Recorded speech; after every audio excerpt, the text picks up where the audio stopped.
Hey there, health enthusiasts. Today we're diving into a topic that affects millions of people worldwide but isn't well understood: insulin resistance. By the end of this video, you'll know exactly what causes it and what you can do about it. Let's get started.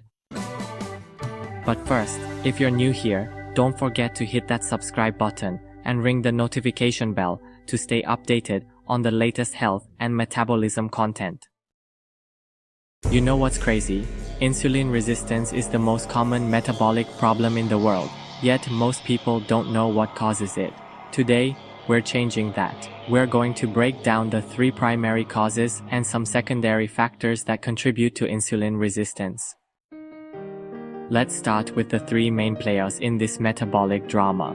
1. Inflammation. 2. Stress. And 3. Chronically elevated insulin. First up, inflammation.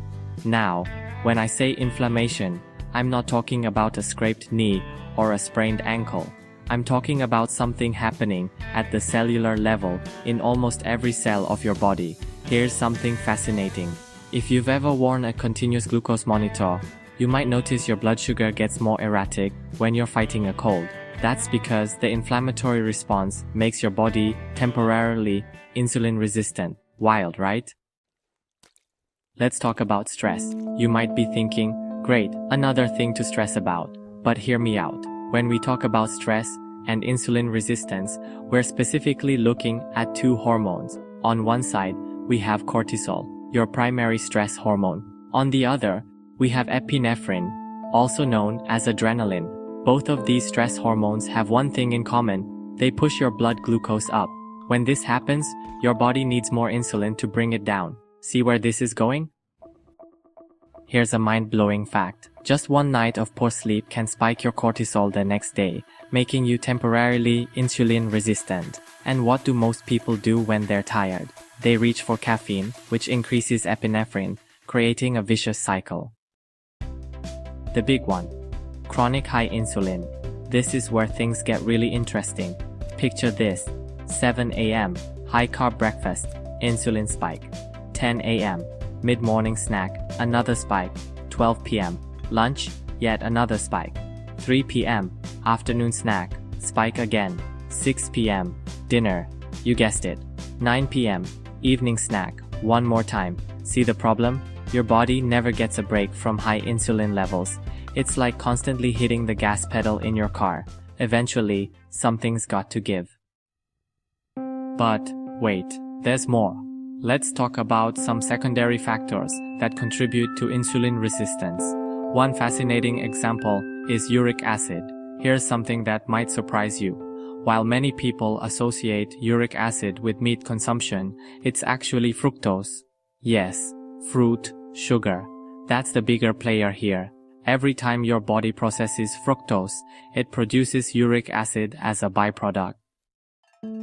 One fascinating example is uric acid. Here's something that might surprise you. While many people associate uric acid with meat consumption, it's actually fructose. Yes, fruit sugar. That's the bigger player here. Every time your body processes fructose, it produces uric acid as a byproduct. The fat cell connection. Now, here's where things get really interesting. Your fat cells play a huge role in insulin resistance, but not in the way you might think. When fat cells get too big, 2 major problems occur. First, they literally reach their physical growth limit.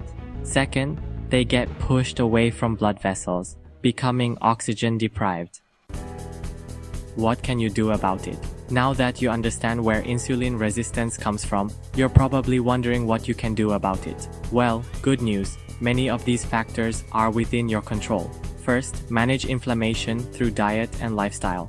Second, work on stress management and sleep quality. Third, give your body breaks between meals. Fourth, stay hydrated and active. If you found this information helpful, don't forget to give this video a thumbs up and share it with someone who might benefit from understanding insulin resistance better.